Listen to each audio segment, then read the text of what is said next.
Hello everyone, welcome to the Pisces Guide to Pop Culture. I'm of course your host TJ. As you can see, the background's a little different than normal. I'm actually visiting friends in Syracuse. But anyway, enough about that. I want to talk to you today about Superman, which I had the great privilege of seeing last weekend, and I really, really loved that movie. Now, I have to admit that I'm not the biggest, Superman fan. I don't have anything against Superman. It's just not one of the figures that I've spent a great deal of my time watching or thinking about. I'm not a huge comics person. I do like superhero movies. I think they're very interesting. I think they're a lot of fun to watch. But I'm not necessarily I don't have to run out and see them. So, with all that said, I did really enjoy what James Gunn brings to the table when it comes to the figure of Superman, arguably one of the most beloved, iconic, important superheroes in the canon. I think that David Corenswet is amazing in the role. I think Rachel Brosnahan is also very good as Lois Lane. I think that Nicholas Hoult knocks it out of the park as a very thoroughly deranged and unapologetically narcissistic Lex Luthor. In sum, I really just thought it was terrific. I think that this was the kind of movie that needed to be made right now. I think it's the kind of escapist fare that we expect from superhero movies with a social conscience. I think that there are many parts about this movie, and there are going to be some spoilers, that I think make it extremely relevant for our climate today. There's a whole sequence in the middle of the movie where Superman is basically incarcerated in a black site that is a parallel universe that Luthor has managed to create, where he basically keeps enemies, both his own and that of various governments. There's a whole bit that's a very thinly disguised allegory for the Russian invasion of Ukraine, or depending on your point of view, Israel's invasion of Gaza. There's a lot going on. It's a very politically conscious movie, but I think at the same time, it's also one about fundamental decency. That's why I think Corenswet is really primed to play Superman for our present moment. Nothing against our most recent Superman, which of course was Henry Cavill, whom we all love and desire. But I just think there's a wholesomeness, there's an authenticity, there's an emotional vulnerability to this version of Superman that I think speaks to our yearning for a non-toxic version of masculine heroism. And I think that's a very important model for the young men of today, all of whom are looking for this kind of person that they can look up to. And that is, I think, one of the most powerful things about Superman as a figure, particularly as he's envisioned in this movie, is that he genuinely wants to do good. And despite all of the pressures that face him, despite the way that the world turns against him, despite the fact that, as a superpowered being, he can do what he wants, he really does have the common good, even if he is sometimes blinded by his own hubris. And I think that the film does a very good job of teasing out the complexities of Superman's character. Now, on the flip side of that, Lex Luthor is a deranged idiot, and I think there's more than a little of Elon Musk in Mark Zuckerberg in his characterization.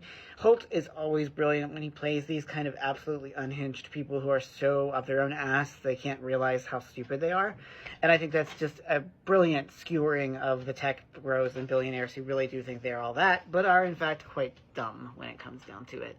Rachel Brosnahan, I think, is really kick-ass as Lois. She's giving me I would say that Courtney Cox Gale Weathers from Scream. She is an intrepid reporter. She cares about the truth. She cares about what journalism can do.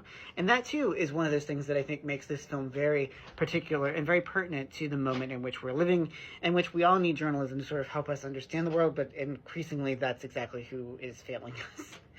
I will say on a couple of other things that it is a bit overstuffed. I think that, it does sort of plunge us right into the story, so there's not a lot of backstory, but yet it also has a lot going on. So I think that that's kind of hard sometimes to follow. There's not really a mythology to the film per se, but there, as I said, there is a lot of plot. So, it can be hard to figure out what's happening in this world, given that we're not really given a lot of backstory. I still don't quite understand how the parallel universes, pocket universes work. I'm not exactly clear who the super gang is, other than the fact that, there are also some fantastic side characters, but all that doesn't, I think that not every superhero movie needs to answer everything, and so, that's okay. But sometimes it's all right to just roll with the punches, and I think that Gunn is a savvy enough filmmaker, and he has a quippy enough writing ability and directorial ability to keep us moving along without getting sort of hung up on the finer details.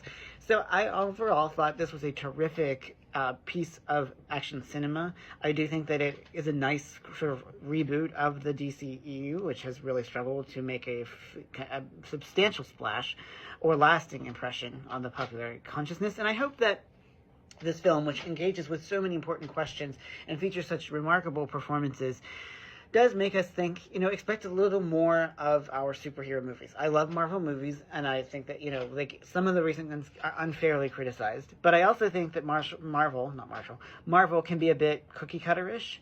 And so, it was nice to see someone, with a sort of iconoclastic take like Gunn is, but who's also a fundamentally optimistic filmmaker. And the unlike, say, Zack Snyder, who's very much a Nietzschean and pessimist kind of filmmaker when it comes to how he thinks about superheroes and their function. And so, I don't know, this movie gave me hope. It made me feel optimistic in a way that nothing has since Wicked, for much the same reason, that it does show that it is worth fighting back against those who have power and will use it for the destruction of the earth rather than its salvation.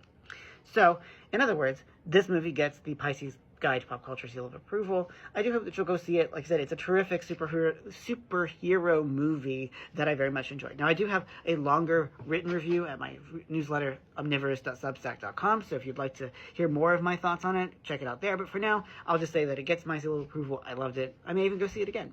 So, for the Pisces Guide to Pop Culture, I'm, of course, your host, TJ. Take care, y'all.